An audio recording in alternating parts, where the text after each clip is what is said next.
Over 460 million people around the world have disabling hearing loss. Starkey Hearing Foundation provides hearing aids and hearing-related healthcare to millions of patients in over 100 countries. But they need your support to continue helping those in need. Give the gift of hearing by donating to the Listen In campaign. Go to listenincampaign.org to donate today. That's listenincampaign.org. Today's episode of Truth and Justice is sponsored by Shaun T Fitness. This month, Shaun T is pushing people to new heights with his December challenge, #HolidayEdge. Every weekday for the first 3 weeks of the month, Shaun gives you 5 exercises to challenge your body so you can finish this new year strong. Just go to facebook.com/Shaun T Fitness to join in the action. Also, Shaun is offering 10% off of his apparel at ShaunTapparel.com. Use promo code at checkout, STEDGE, as in Shaun T Edge. So once again, you get 10% off at ShaunTapparel.com by using the promo code STEDGE.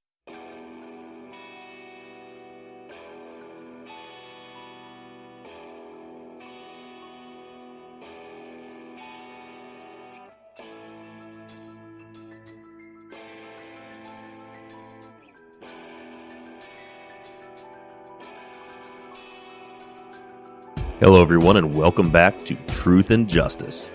I'm your host, Bob Ruff, and I want to thank all of you for tuning in today.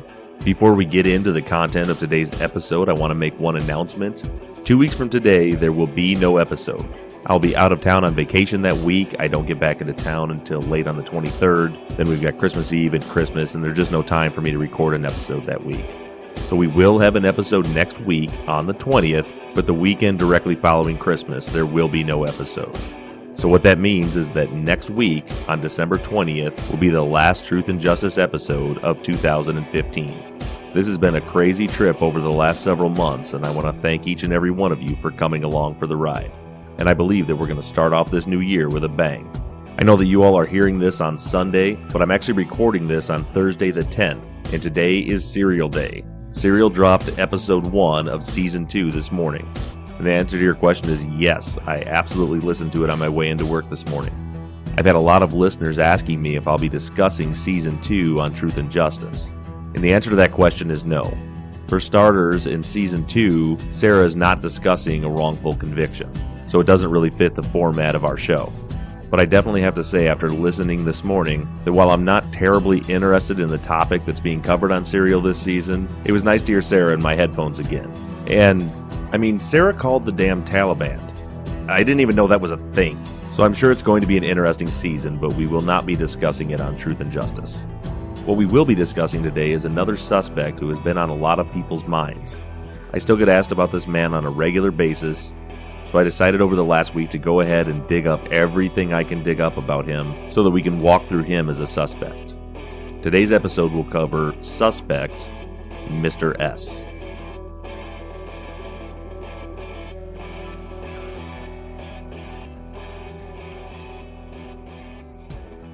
For those of you that don't remember, which I'm sure is none of you, Mr. S is the man who found Hayes' body in Leakin Park on February 9th, 1999.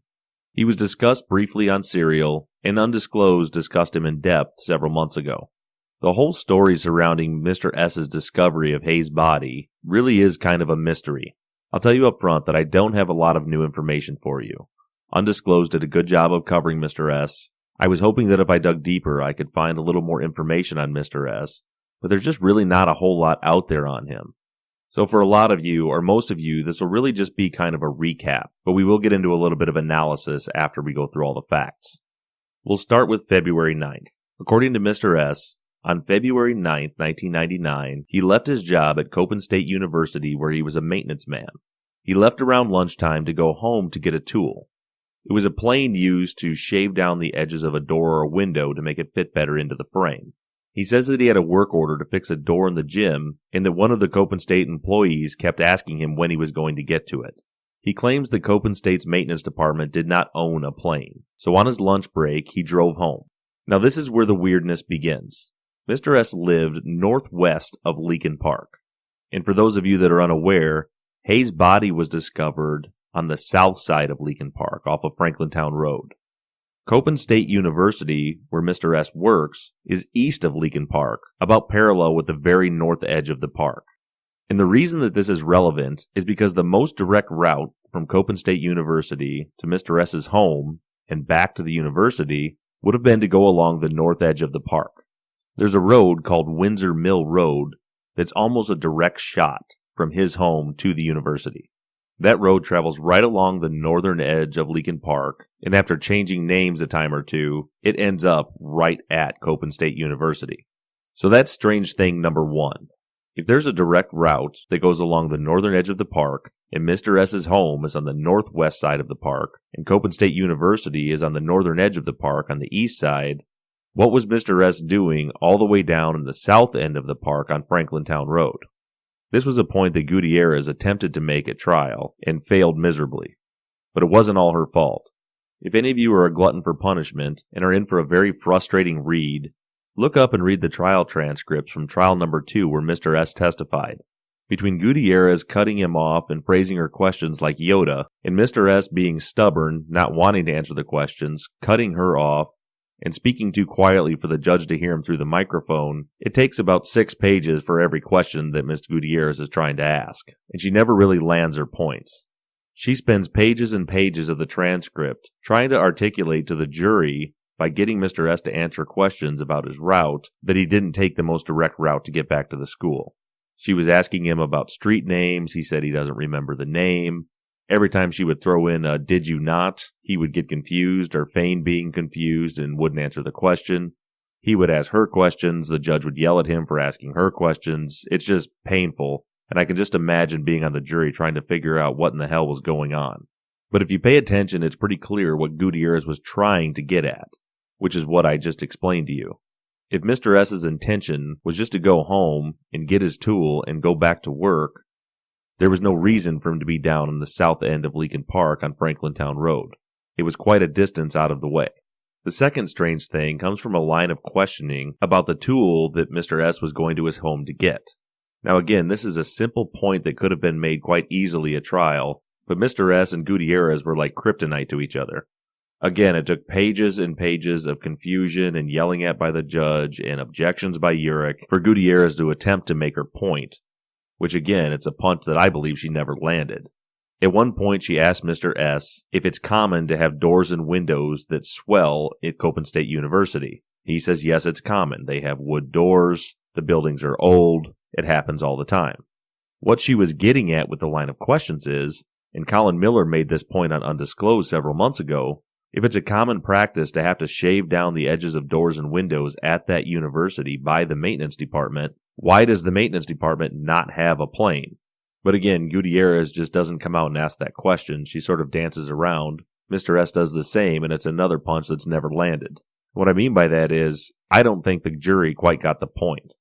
I was frustrated just reading it, having to listen to the tones of voices that they must have been hearing, and the fact that the judge kept complaining that no one could hear Mr. S as he was speaking, which meant the jury couldn't hear what he was saying. I can just imagine some of those juries just getting fed up and kind of tuning out. But again, the strangeness that was going on here was that according to Mr. S, this type of repair happens all the time at that university. He also claims that they don't have that tool. He says that he did not ask his boss or punch out to go home, but he said that he knew he had that tool at home, so he went home to get it. He states that when he went home, his stepson and a friend were at the house when he got there. Says he went in, got his tool, grabbed a 22 ounce of Budweiser, got in his truck to head back to the campus. Now, for fairness' sake, I think this may explain why he was going this strange route back to the university.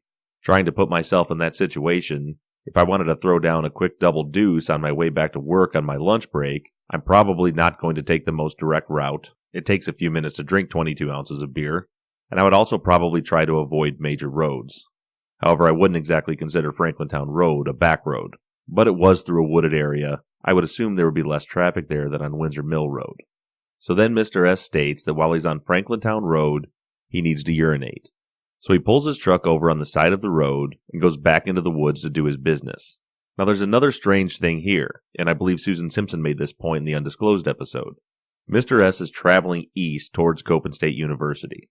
So he pulls off on the right side of the road, which would be the south side of the road if you're heading east. And for some reason, when he gets out of his truck, instead of going to the south side of the road where he was already pulled over, he crosses the street onto the north side of the road and goes into the woods over there. He says that there wasn't really a path. He just went back into the woods to find a place to pee. He came to a log, and I'm still, after reading the transcripts and the police statements, unclear of what exactly happened next. It gets really confusing, especially at trial, when he's talking about whether he stepped over the log, if he was on the side of the log closest to the road, or the opposite side of the log, whether he started to urinate, or was just getting ready to urinate. But in any case, somewhere he's around this log, said he's getting ready to urinate, and he sees what he believes to be a foot sticking out of the ground. He says that he looked a little bit closer, and he saw hair sticking out of the ground as well. He says that he did not touch the body or investigate any further. When asked why, he said he was frightened. So he says he leaves the woods, gets back into his truck. He never does urinate, by the way, according to his statement, and zips right back to Copen State University. Once he gets back to the university, things are a little strange there, too. He doesn't call the police, and he doesn't go to the police station while en route back to the university. I don't know if he had a cell phone or not. But he goes directly to the campus police station, but when he gets there, he doesn't report the body to them either. Instead, he asks for the location of a specific security guard who he requests by name. Now understand that Copen State University has an actual police force, and then they have security guards. The gentleman that Mr. S asked for was not a police officer, he was a security guard. He says that the police told him where the gentleman was, he tracked him down, told him that he thought he found a body in the woods. The security guard then tells him he needs to go tell the police, and he goes and reports it to the police. The police then go out to the scene. Mr. S actually has to go out there with them and show them where the body is, and from there the police began their investigation. And this would be the time when the Baltimore County Police Department handed the case over to Baltimore City because Lincoln Park is located in the city. So there are a lot of oddities here. Why did Mr. S take that route instead of going the more direct route? Why did he have to go home and get a plane at all? Why doesn't Copen State University have a plane in their maintenance room when supposedly it's a common practice to have to plane down these doors? And how in the hell did Mr. S find Hay's body? Now there's a lot of confusion about this because it's been said that Hay was not buried well. She was partially buried, and that's true. The place where Hay was laid to rest was a natural depression in the ground. And we know this because that natural depression, when you look at the burial scene photos, actually extends under the log and continues on to the other side. So unless the murderer dug a 6 to 12-inch trench to put her body in, and then took the time to continue digging that under the log and over to the other side, that depression was already there. I can't tell you definitively if the depression was dug out at all or if she was just laid into the depression and then covered up. It's hard to say. She wasn't much deeper, if at all, than the depth of that natural depression. The written reports don't really indicate one way or the other whether tools were used. In fact, they say that they were unable to determine if tools were used to dig the hole. My personal theory, and that's just my personal theory, is that it was done by hand. That whoever buried her found the natural depression, scooped out as much as they could by hand, or possibly used a shovel. The ground would have still been pretty frozen. Maybe they found out they couldn't dig very deep. I've also been told that there's actually rock directly under where she was buried, so that would have been really difficult to dig there. So maybe someone tried to dig it deeper and couldn't. I don't know. But you've all heard that there were parts of Hay's body that were exposed. And like I said, that's true, but you have to understand, it's not like her body was sticking out like a sore thumb. Even with parts of her body exposed, she still blended in very well with the ground. One of her feet, part of her hip, her hair, and her right hand were exposed above the ground, but not by much, just barely. There was leaves and foliage all over the place. The parts of her that were exposed were dirty, so if you were looking for her body, you certainly would have seen it. Even though one of the investigators that I believe interviewed on Serial, or they played a clip of him, said that he was standing exactly where he thought the body should be and almost stepped on Hay and didn't realize she was there. So my point being, it's not like someone casually walking through the woods would glance at the burial site from, say, 20, 30 feet away and notice right away that there's a dead body there. It was not that obvious. However, if Mr. S.'s story is true, and he was about to urinate right in that exact location or right near there and was looking down at the ground, yes, you absolutely could have seen her body. There were parts of her exposed. And a big argument that I hear a lot is, why would Mr. S go so far back into the woods? And I don't know that we can really speculate on that. I mean, we can speculate about it, but we can't come up with anything definitive. We can only think what we would do in the situation, and as we know, not everybody's minds think alike. For example, which side of the road Mr. S went to pee. If you're looking at this on paper, he pulled off to the south side of the road. Why wouldn't he go into the woods on the south side and use the bathroom? That makes sense. But what also makes sense if you think about it practically, or at least to me, is if I pull off on the right side of the road and I have to pee so bad that I have to do it in the woods instead of waiting 3 more minutes until I got back to the campus, when I open the door, I'm getting out towards the north. I could see someone just continuing to walk in that direction instead of walking around the vehicle over to the other side. So I don't think that either one of those scenarios are out of the question. But the timing is another weird thing. The place where Mr. S stopped to pee was about 3 miles from his house, and it was about the halfway point between his house and Copen State. So we're talking about a time of 3 to 5 minutes from the time he left his house to the time when he had to urinate so badly that he pulled over on the side of the road. And also, like I said, he was only a couple of minutes away from getting to school where he could have went to the bathroom there. But just in general, there's a whole lot of suspicion around Mr. S just stumbling across Hayes' body in the woods. And of course, I think all of us already knew that. So the question becomes, if you don't believe Mr. S's story, then what is a plausible theory as to why or how he found her body in the woods? Well, the police had their suspicions as well. They questioned Mr. S, and they actually submitted him to a polygraph test. 2, in fact. And these polygraph tests have been mentioned before, but I'll touch on them again. And there's even more strangeness wrapped up in these polygraph tests. The first polygraph test was conducted 9 days after Hayes' body was found on February 18th. Mr. S failed this polygraph test.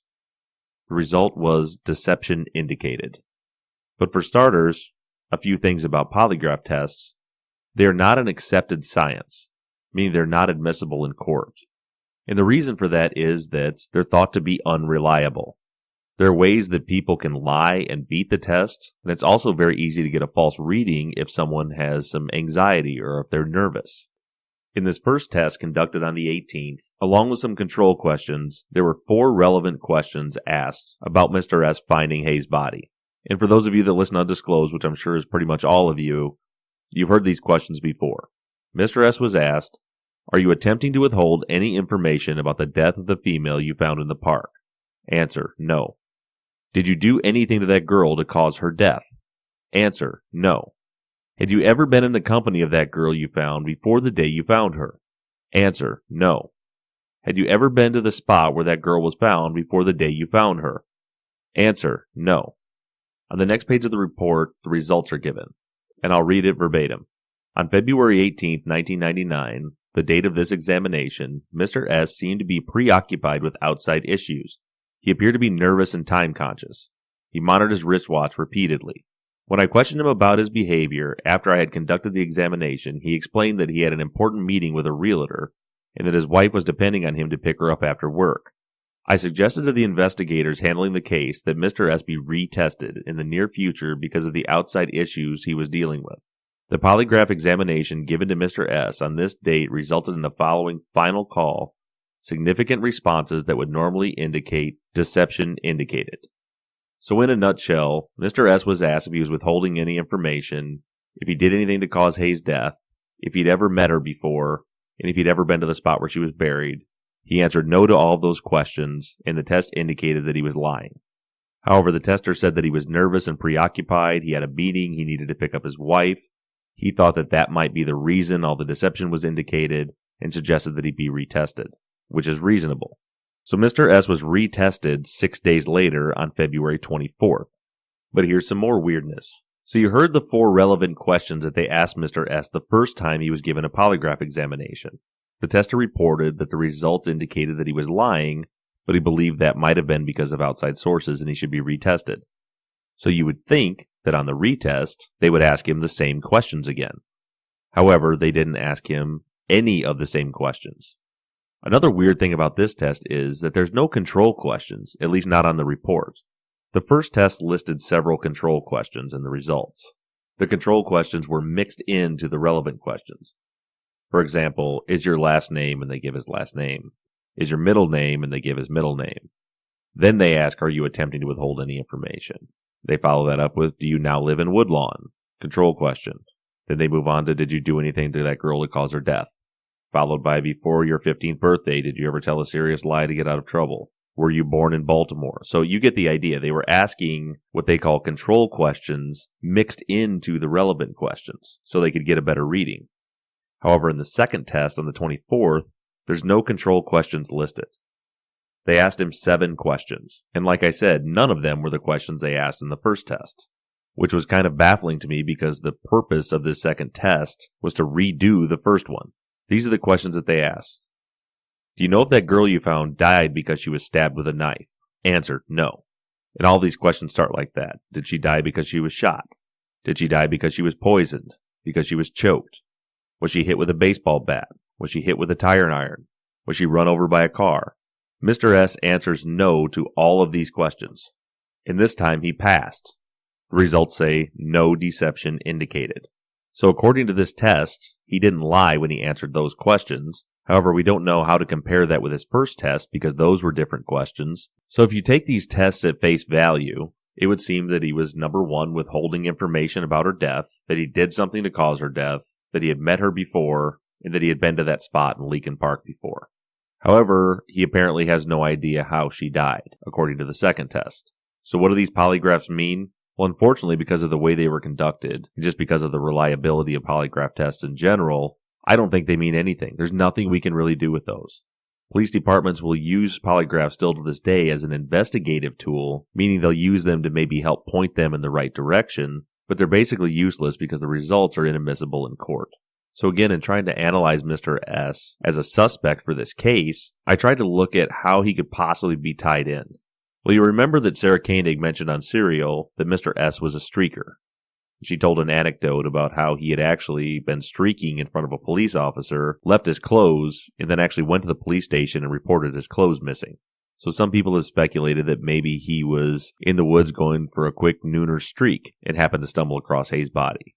But at the same time, people have asked, if he's a streaker, why does he have to go 127 feet back into the woods to go to the bathroom? Since it would seem that he's not exactly all that shy about people seeing him naked. Well, I went ahead and pulled Mr. S's criminal history to try to determine if people were exaggerating his inclination to streak. And it turns out, nope, he likes to streak. A lot. Mr. S has kind of a long criminal history. He's actually been arrested 13 times. And I'll go through with you a list of his charges. In 1994, he was arrested for indecent exposure. In 1996, he was arrested for indecent exposure. In 1998, he was arrested for indecent exposure. 99, indecent exposure. He was arrested 3 times in 2000, all 3 for indecent exposure. In 2002, he was arrested for indecent exposure, but what caught my attention with that one was there was a second charge added to that arrest, which was second-degree assault. I was looking to see if Mr. S had any known violent history, and I thought maybe I found it here. But when I looked up second-degree assault in Maryland, by legal definition, it can have one of 3 meanings.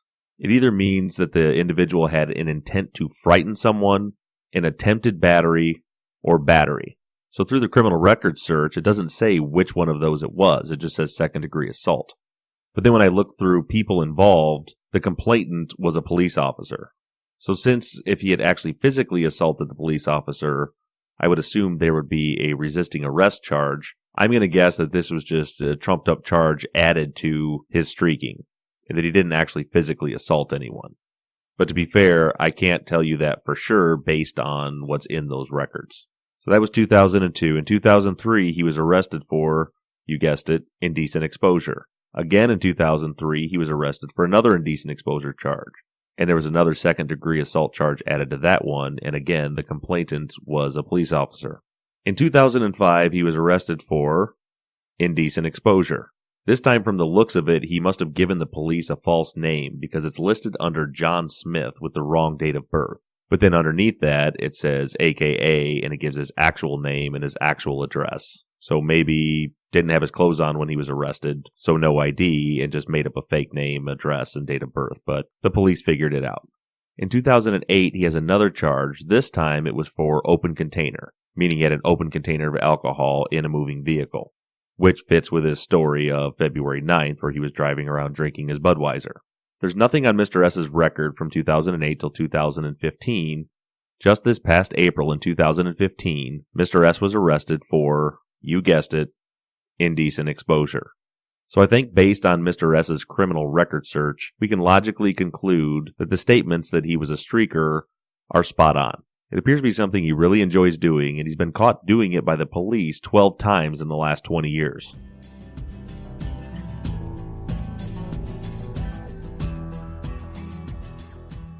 So the big question that people are always asking is, does Mr. S have any connection to Jay? And as far as I know, he does not. But that doesn't mean that he doesn't have a connection to Jay. There's just nothing documented that I can find.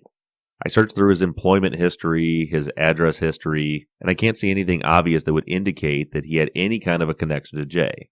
People have said, well, Jay worked at an adult video store, and Mr. S was a streaker, so maybe he frequented that store. And that's entirely possible, but that's not something that we can conclude with any amount of certainty. It would just be a speculation or a guess. So I will absolutely agree that there's certainly a lot of suspicion surrounding Mr. S in the way that he found Hayes' body. There was nothing run-of-the-mill about the way that happened. But like I did with Ronald Lee Moore, I tried to look at Mr. S's behavior. Now, before I get a bunch of emails about this, I understand that a lot of people do not accept criminal profiling or behavior analysis as a useful method of investigation. I know there's a lot of people out there that consider it junk science. And I just want to point out that I acknowledge that people have very different opinions on this. As I'm sure as you've all gotten to know me over these past several months, I consider myself a very practical person. It's the way I learn, it's the way I teach, it's the way I analyze. I research and look at facts, and then try to practically apply them.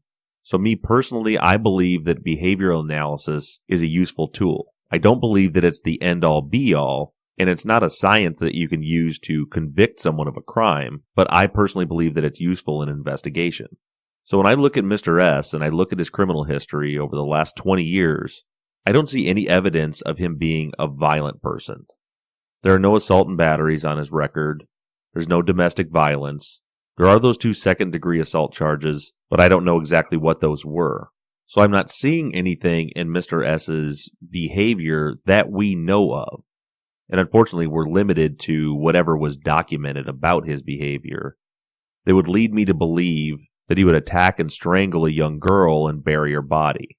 That doesn't mean that he absolutely couldn't have done that, but there's just nothing really here to indicate that. The only thing tying Mr. S to Hae-Min Lee's murder was the fact that he discovered the body, which also is a pretty lousy forensic countermeasure if he was the one that actually murdered her and buried her to then go tell the police where she was. So I think that if Mr. S had any connection to this whatsoever, I personally believe that it would be because he knew where she was. Either he heard someone talking about it, or he had heard a rumor, or he had seen something. Somehow he knew her body was there. That I could see as a possibility, that he had heard something and he wanted to go out and check it out. But even at that, if we're looking at this practically, how would someone describe exactly where to park, where to walk in the exact location of where Hayes' body was in the middle of a wooded park? I don't see that as being possible. I think that the only way that Mr. S could have known where Hayes' body was would have been if he saw something, if he witnessed something. Maybe he was, streaking through the park the night that she was buried. But even with that, why wait 28 days and then decide one day on your lunch break to make a quick pop into the woods and find her? Or maybe he had been looking for her for that entire month and finally found the body. I'm not saying that any of that isn't possible, but the more I look into this and the more I really try to critically think about it, I think the most likely scenario is that Mr. S was wandering around those woods, maybe to take a leak or maybe for some other reason, on that day in February, and he did indeed accidentally discover her body. That just seems the most logical to me. It doesn't mean that that's necessarily what happened, and I'm more than happy to have you guys tell me what your thoughts are about it. You can always send me an email and let me know what you think. But I just can't put together a plausible, logical scenario as to how he would already know that that body was there. So I don't know that I could necessarily say that I can rule out Mr. S as a suspect as having any involvement in this. And that's mainly due to the fact that he does at least have some direct connection to this crime because he found Hayes' body. But if I was actively investigating this case back in '99, I think that I would probably put his file on the bottom of the stack. Based on everything we know and his behavior, he just seems like an unlikely suspect. But there's just too much weirdness to rule him out. And while we're on the topic of behavior, I want to readdress a couple of things about Ronald Lee Moore from last week. The first thing I want to point out about human behavior is our behavior. Mine personally, and a lot of you listeners. What I mean by that is, you remember last week when I was discussing how Ronald Lee Moore was portrayed on Serial, and I said that I can't remember if it was from Serial or spin-off from Serial. But honestly, in my mind, I was convinced that Serial called Ronald Lee Moore a serial killer, and that it was stated on Serial that he was accidentally released from prison 10 days before Hay was murdered. Well, I had a couple of people point out to me that that wasn't the case, and I went back and listened, and I was shocked to find out that on Serial, Ronald Lee Moore was described exactly the way I described him to you. He was never called a serial killer. Deidre and Sarah were accurate when they said when he got released from prison. And the whole thing just baffled me because I was convinced in my mind that he was talked about as a serial killer on Serial. And one of the reasons that I was so convinced was, like I mentioned, I get tons of emails of people who think that Ronald Lee Moore is a good suspect. And he is always referred to as the serial killer talked about in Serial. And people always mention how he was accidentally released right before Hay was murdered. And the whole thing is just kind of baffling because that's really not what was said on Serial. And I'm not throwing shade on any of you because I had the same idea in my mind as well. And I believe it's some kind of confirmation bias, and it's just kind of crazy how it can happen. And I'm sure there are a lot of you out there that didn't experience this, that knew exactly what was said, but I was trying to figure out where these rumors came from, and I couldn't find the source other than when I looked back through the written transcripts of Serial and then listened to it again, and you find that in the conversation, Deidre and Sarah are talking, and Deidre's talking about a serial killer, and how technically you don't have to prove that someone else did it, but you pretty much have to prove that someone else did it. And she mentions, I think it was 4 or 5, it might have even been 6 times, serial killers in the conversation, and then she brings up Ronald Lee Moore. And actually, Deidre, I don't believe, said Ronald Lee Moore. She said that she wasn't given the name, and then Sarah talked about it later, that she had figured it out. But I guess I can only speak for myself, and it must have been at that moment where I converted in my mind that that meant Ronald Lee Moore was the serial killer. It's kind of like the game of telephone where the story has gotten distorted over time. Somehow, not only did it turn into that Ronald Lee Moore was a serial killer, but also that that's what was said on Serial, and that's just not the case. So anyway, that was just what I thought was kind of an interesting point about our own behavior in investigating this case and how confirmation bias works. And I'm the first to admit I did it myself. I was convinced that on Serial they called Ronald Lee Moore a serial killer, and that's not true. They did not. But looking at Ronald Lee Moore's behavior, I get hundreds of emails every single day about this case. And especially when I'm discussing particular suspects, some people feel someone is a good suspect or a bad suspect. So I get a lot of opinions on this. And there are still a lot of people out there who Ronald Lee Moore is their number one suspect. And some of those people get a little upset when I say that he's ruled out as a suspect. So first I want to make sure I make clear that that's just my opinion. In my opinion, I don't think that Ronald Lee Moore is a good suspect for this. But there's nothing wrong with any of you still considering him a suspect, and you very well could be right and I could be wrong. But I want to explain a little bit further about why I say this. Because again, this is another one of those situations where on paper, he looks like a good suspect. He's raped women, he's beat women up, he's murdered a woman. The woman happened to be Asian, even had the same last name as Hay, in the same area. All those things say this is a likely candidate for our murder. But in my opinion, when I look at his behavior, there's just no parallels there. Like I mentioned last week, Ronald Lee Moore was a known crack addict. And Ronald Lee Moore does have a long rap sheet of crimes. Lots of burglaries, assault. He was actually charged with attempted murder at one point, charged with assault with intent to commit murder. He had gun charges. Like I said, it really looks like Ronald Lee Moore was a pretty rotten person. And I'll just go ahead and say it. He was a rotten person. He's a despicable human being. We know for a fact that he beat up, cattle prodded, and raped one woman, and he beat up and raped and murdered another woman. Just those two things alone, or just one of them, in my opinion, makes you a horrible person. But I just can't see, practically speaking, a person with the documented behaviors of Ronald Lee Moore committing this crime against Hay. And it's not just because Hay's body was moved and buried and concealed. That is one thing. In his other crimes, whenever he raped a woman or murdered a woman, he just let them lay and got out of there. Typically, and I'm saying typically, not all of the time, someone who is a serial killer, you'll see their behaviors evolve, meaning they get better at doing what they're doing as they go along. And it just seems kind of going backwards. If back in January, he strangles a girl, leaves her body lay somewhere, hours later he comes back and gets it, or he was there the whole time, moves it, buries it, does his best to conceal it, and the body gets discovered because there's parts of the body exposed above the ground, and he gets lucky because someone else gets charged with the crime, you would expect, or I should say I would expect, that the next time he did something like that, he would do a better job of concealing the body, as opposed to the next time, when he already knows the body was found when he attempted to conceal it, that the next time he would just leave the woman lay. Now, mind you, I understand that this is not hard evidence that he didn't commit this crime, but it just makes it seem somewhat unlikely for me. And the other reason is when we look at the nature of all of his other crimes. All of his other crimes are violent, extremely violent. The woman that he assaulted in October, he attacked her with a cattle prod and forced her to do all sorts of things that I'm not going to discuss on the podcast. Is horrible what he did to this woman. He beat the hell out of her and then robbed her of anything of value in her home and left her laying there naked. The murder of Anneliese Lee, which happened in December, it was very similar. She was violently beaten, violently raped, and strangled and burglarized and left laying dead naked in her home. In other burglaries, he has assaulted victims, again, violently. He was charged with attempted murder and assault with intent to murder. All of his crimes that are documented are extremely violent and extremely disorganized.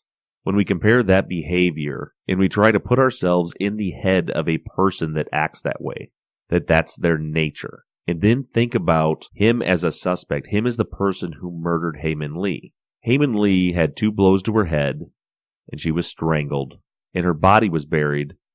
But the condition of her body, to me, is important when we're comparing these other crimes. Not only was Hae-Min Lee not raped that we're aware of. I know a lot of people will get up in arms about that and say, we don't know that she wasn't raped. And I'll agree. There is some possibility that Hae-Min Lee was raped. But I personally do not believe she was raped. She tested negative for spermatozoa, meaning there was no semen in her. But then again, since she had been in the woods for 28 days, they're testing other chemicals in her body, which could be inconclusive because of how long she had been out there. They did take a rape kit, a perk test. Some of these things were never tested. But it was written that there was no indication that they could tell that she was raped. That doesn't mean she absolutely wasn't. I'll agree with that. But the thing is, and again, I'm not going to get into details about this, but when someone is raped, there are typically very visible signs that are easy to detect that they've been raped, especially if they've been raped violently. None of that was present on Hae-Min Lee. So while I'll concede that maybe there's a possibility that she was raped, I think that is extremely unlikely that that is the case and that it was not detected. But the other thing, besides the fact that it doesn't appear that she was raped, is how she was dressed. Hae-Min Lee was buried fully clothed. Everything from her underwear to her bra to her pantyhose.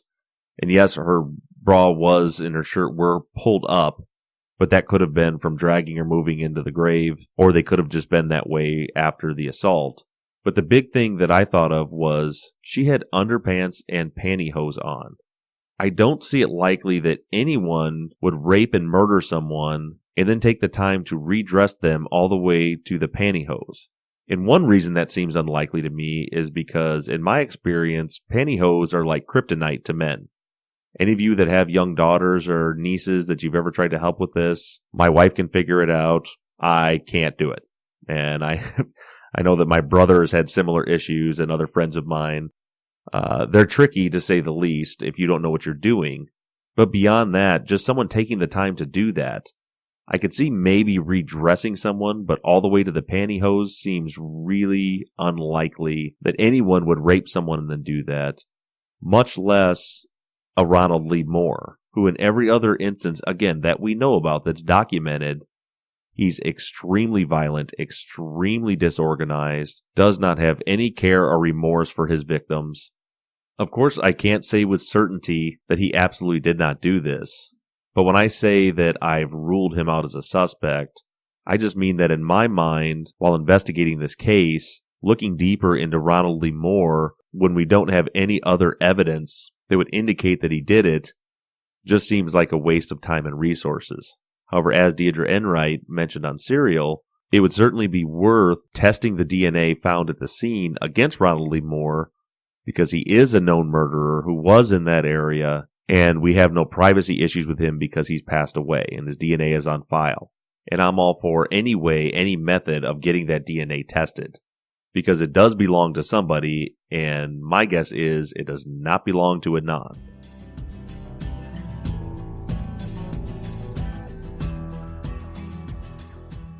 Today's sponsor, Shaun T, loves to motivate people to reach new fitness goals, but more importantly, life goals.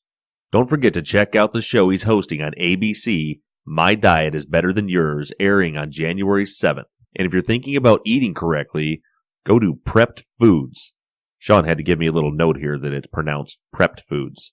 So I've been mispronouncing it for the last couple of weeks, so sorry about that. But I blame Shaun because there's a big capital T in the middle of Prepped Foods. And since Shaun always talks in the third person, I just assumed it was Prepped Tea Foods. Anyway, like I said, if you're thinking about eating correctly, go to Prepped Foods to get healthy, organic, sugar-free, preservative-free foods delivered right to your home or office. Check it out, and at checkout, use promo code STEDGE10. Prepped Foods is there to help you taste and believe.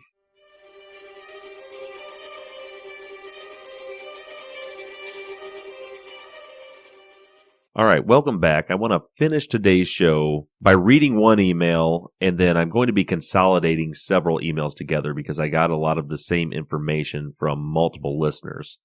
But the first email that I want to read is from Dee Dee. Dee Dee writes, after listening to the weather data on the last show, I was wondering if it was possible they had outdoor track practice on both the 12th and the 13th, as both of these days were over 50 degrees according to your report. Any chance the coach remembered the wrong day? Thanks for all you do. Good luck with the retirement. Dee Dee. Thank you, Dee Dee, for the well wishes in that email. And I had a few listeners ask me that same question on Twitter. I've said many times that Coach Sai's alibi was pretty rock solid because the only day it could have been was January 13th, because that was the only day during Ramadan when it was above 50 degrees, when Adnan would have been fasting, and they were at track practice. So many people were concerned when I pointed out that it was also above 50 degrees on the 12th. But to set the record straight on that, it was indeed above 50 degrees on January 12th. However, there was no track practice on January 12th. Woodlawn had a meet on the 12th. The only day that it was above 50 when they had practice was on the 13th. So Coach Sai's alibi still holds up. I've also had several listeners email me or tweet me regarding Asia's alibi. People are concerned that the fact that the ice storm didn't move in until 4:30 in the morning may affect Asia's alibi, as she said that she remembers the day because she got snowed in at her boyfriend's house that night. And the only way that I can answer that is to say that I don't know how this affects Asia's alibi. I've only seen the affidavit as you have. I don't know exactly what that means. We're just going to have to wait and hear Asia testify to see how that plays out. And if it turns out that she remembered the wrong day, then that's the case. Remember, our purpose here, or my purpose here, is to seek out the truth. I have never had an agenda on this show to free Adnan at all costs. My agenda on this show is to find the truth and bring justice. I hold the position that I have, that I believe Adnan is innocent because of the investigation that we've done. And I've been over it many, many times as to why I believe Adnan is innocent, so I won't bore you with that all over again. But yes, I do believe he's innocent, and I am fighting for him to be freed. But the facts are the facts, and I will report the facts, and I will report the truth. I am curious how this will affect Asia's alibi, but it's something that we're going to find out soon. The truth will be revealed. We don't know what exactly Asia meant by that when she wrote that in her affidavit. It could be that her parents called her and said, "Don't drive, there's an ice storm coming in," and she considered that getting snowed in. Or she decided the weather's supposed to get real bad, I better not drive. Or like I mentioned on a previous episode, maybe she was spending the night at her boyfriend's and she wanted to leave in the morning and she couldn't. We just don't know. The facts are out there, and we'll hear how all of that plays out at Annon's post-conviction relief hearing, which hopefully will be scheduled here in the next couple of months. Now moving on to the next stack of emails, this week has been higher volume than normal because I specifically asked for all of you to help me out with figuring out whether or not there was snow on the ground on January 13th like Jay said that there was.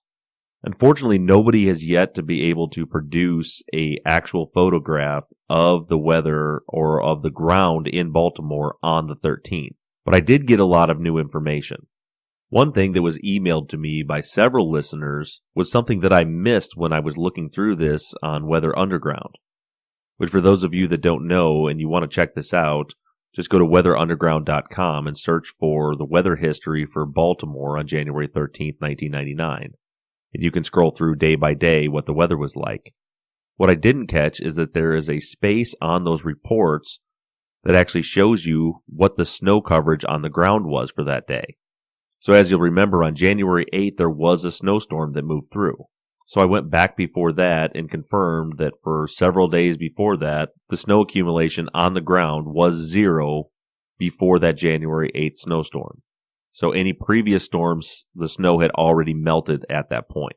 I told you last week that there was about an inch of snow on the ground on January 8th. And actually it turns out that there was 4 inches of snow that fell on January 8th. However, by the next morning, there was only 1 inch. As I mentioned, around 1:30 in the afternoon, that snow turned to rain. The temperatures warmed up and it rained through the night and into the next day. So there was very little snow left. The weather data for the next few days, where temperatures stayed below freezing, was that there was about 1 inch of snow on the ground up until January 12th. Based on the reports, it looks like the snow accumulation on the ground number was measured first thing in the morning because it was over 50 degrees on January 12th, and it still shows the same amount of snow on the ground as there was on the 11th when it was below freezing. So the first piece of solid evidence that we have that there was no snow on the ground at 7 p.m. on January 13th is that weather data. Snow accumulation on the ground on January 13th, according to Weather Underground, the measurement that I believe was taken in the morning was 0. There was 0 snow on the ground on January 13th, according to that report. Temperatures that day were around 57 degrees, so any trace amounts that there may still have been left would have been melted during the course of that day. I've had a lot of listeners point out that sometimes snow lasts longer in the woods than it does in open areas, and that's certainly true because there's no shade in those open areas, so snow can last longer in the woods. However, in my experiences, and as I mentioned last week, that here in rural Michigan, a lot of people, myself included, are deer hunters. So in the fall and wintertime, I spend a lot of time out in the woods. And like I mentioned just a few weeks ago around Thanksgiving, we got a pretty large snowstorm here in my area. The area where I hunt got 9 inches of snow. And that snow was followed by a few warm days in the 40s, and I believe it even got into the lower 50s for a couple of days. That was right around Thanksgiving. I actually took my son hunting on Thanksgiving, so we were out in the woods on that first warm day that was in the 40s, and the snow was really spotty, both in the field and in the woods where we were. I didn't go back out again until that Sunday. It had been warm, it rained a little bit, and when I went out on Sunday, the ground was bare. There was 0 snow left on the ground, in the field, or in the woods. And that was 9 inches that melted. And keep in mind, going back to our situation in Baltimore, we're talking about 1 inch of snow. There was 1 inch of snow on the ground, and it was over 50 degrees for 2 days. So while I will agree that sometimes the snow melts slower in the woods, I don't think that that would be an effect when you have temperatures that are nearing 60 degrees and certainly over 50 degrees for 2 days in a row, and we're only talking about an inch of snow.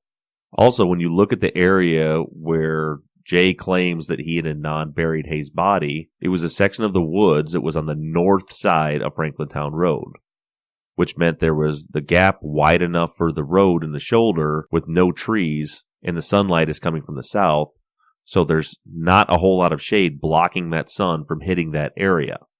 Also, if you go online and you look for and Google the video of Christina Gutierrez going out to the burial site, you'll see that this is not a very dense woods. It's also not evergreen trees. These trees would not have had their leaves. They appear to be hardwood trees. It is not very dense. The trees are spread out. I don't see any way how that could have stopped that 1 inch of snow from melting during those 2 days. The next piece of evidence that I already mentioned, and any of you that follow me on Twitter at Truth Justice Pod saw the photos that I posted or on Facebook of the reports on the ice storm on the morning of January 14th. And in those photos, you can see that everything is covered with this thin coating of ice, but you see green grass everywhere. There's trace amounts of snow around the edges of the road where plow trucks and things have gone through, but the yards, the grass, all of that is bare. There's no snow on the morning of the 14th.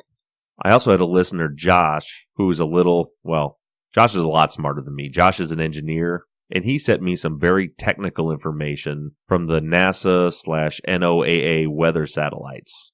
He had to send me a link on how to interpret the data, but the short version of that is these are satellite images that show snow cover for particular areas on certain dates. And on these maps, these photos that were taken on January 13th, 1999, it's very clear that there is no snow accumulation on the ground whatsoever in Leakin Park on January 13th, 1999. And as Josh writes it, so you can see that there's pretty good evidence that the ground in Leakin Park was snow-free for dozens of kilometers in every direction during that time period. So thank you, Josh, for sending that data in. So just for argument's sake, for the naysayers, I still would love anybody that could come up with photos. I've got a few listeners that know people who had anniversaries or birthdays on January 13th. They were going to get in contact to see if they had any outdoor photos from the day they celebrated their birthday or anniversary in 1999. I haven't received any of those yet. Hopefully we still do, but certainly keep digging.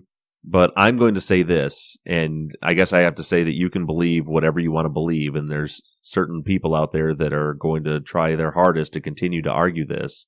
But I'm going to say that I do not believe that there was any snow on the ground, none, on January 13th, 1999, at 7 o'clock when Jay Wilds claims that he and Adnan were in the woods burying Hayes' body. And I believe that is incredibly significant. The fact that Jay says clearly and is consistent that he and Adnan did not use flashlights, that there was snow on the ground, and that's how he could see, that he could count change in his hand. It wasn't bright enough to read a book, but he could see pretty well between the moonlight and the snow. And for any of you who are not on Twitter and didn't catch the Periscope that I did tonight, which tonight is Thursday night, on my way home tonight at 6:25 p.m., which was 1 hour and 10 minutes after the sun set, so very close to the parameters of Jay's story. Before I left to come home, I checked the moon phase, and we actually have a waning crescent tonight, which is the exact same moon phase that was happening on January 13th, 1999. So as I'm driving, it's occurring to me that these are basically the exact same conditions that they were dealing with in Leakin Park. On my way home, I happened to be driving past some state land that happens to have some woods very similar to Leakin Park. So I went ahead and pulled in, and I thought I would test to see how well I could see in those woods under these exact same conditions. And what I found was that it was absolutely pitch black. I not only could not count change in my hands, I couldn't see my hands. And so I grabbed my phone and I turned on my Periscope app, and I walked through any of the listeners that happened to be online and wanted to follow along. I tried to walk through the woods with the video streaming Periscope app on so you all could see what it looks like when you're walking through the woods with a waning crescent an hour and 10 minutes after the sun goes down. And what you saw was it's pitch black. You cannot see anything. So I don't believe that there was any way possible that Jay's story could be true. And I know there's a million other reasons to know that Jay's story can't be true. But again, this is one of those details that there is absolutely no utility to this lie. He specifically describes everything they did burying the body. He describes how well he could see.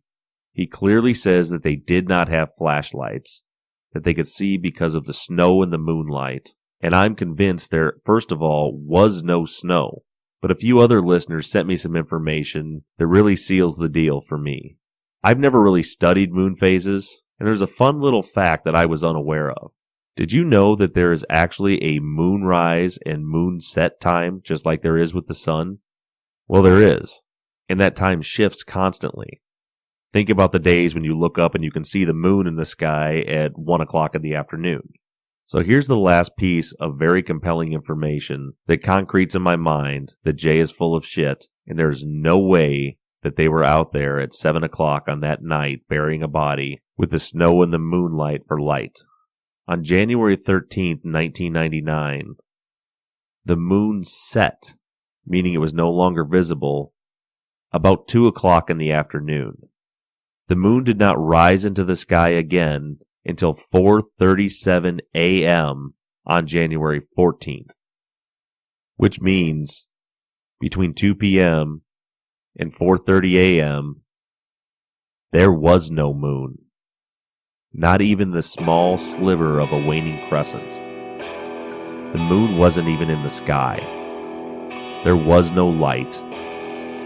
It is not possible for them to have seen anything during that time. Not only was Adnan not involved in this crime, but Jay Wilds did not bury Hayes' body.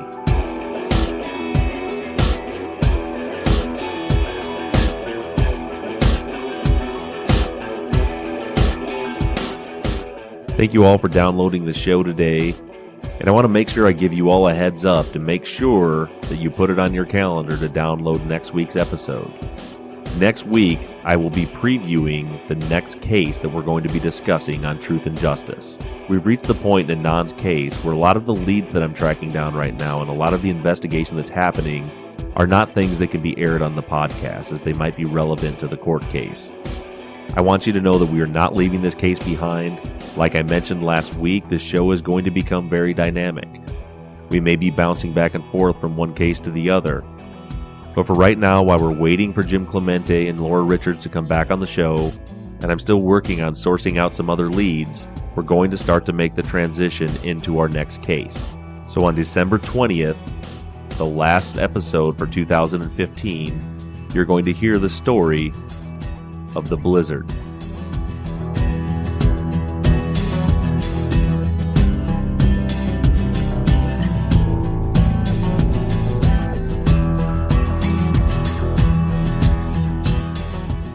Thank you to Johnny Rose of Slightly Subversive Music for creating all of the music for the show. Thank you to Tate Krupa for creating our logo. Thank you to today's sponsor, Sean T at Sean T Fitness. And thank you to all of you for your continued support and engagement in this process.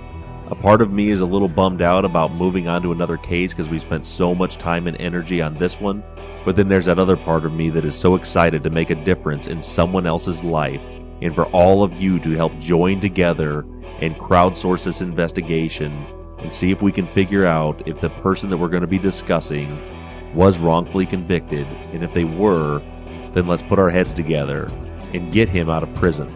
Stay engaged by sending your thoughts, theories, and ideas into theories@truthandjusticepod.com. Follow me on Twitter @truthjusticepod. You can catch up with me on Facebook at Truth and Justice with Bob Ruff. Please get involved and get engaged. There's a lot of things that are discussed on social media about this case in between episodes, and I'd love to hear from all of you. But as for now, I'm signing off. I'm Bob Ruff, and this has been Truth and Justice.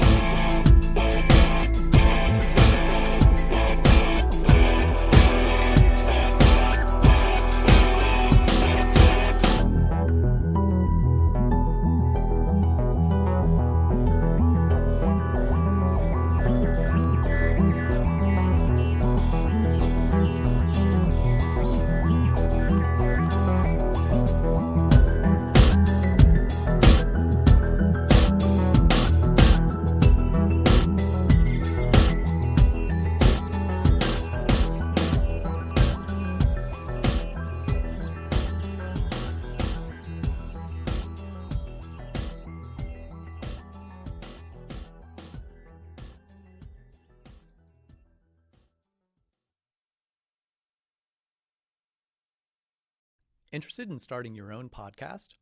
Audioboom can help with our $9.99 monthly subscription plan for hosting and distribution.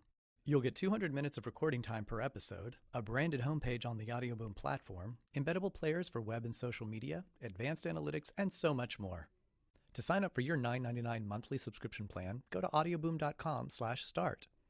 That's AUDIOBOOM.com/START.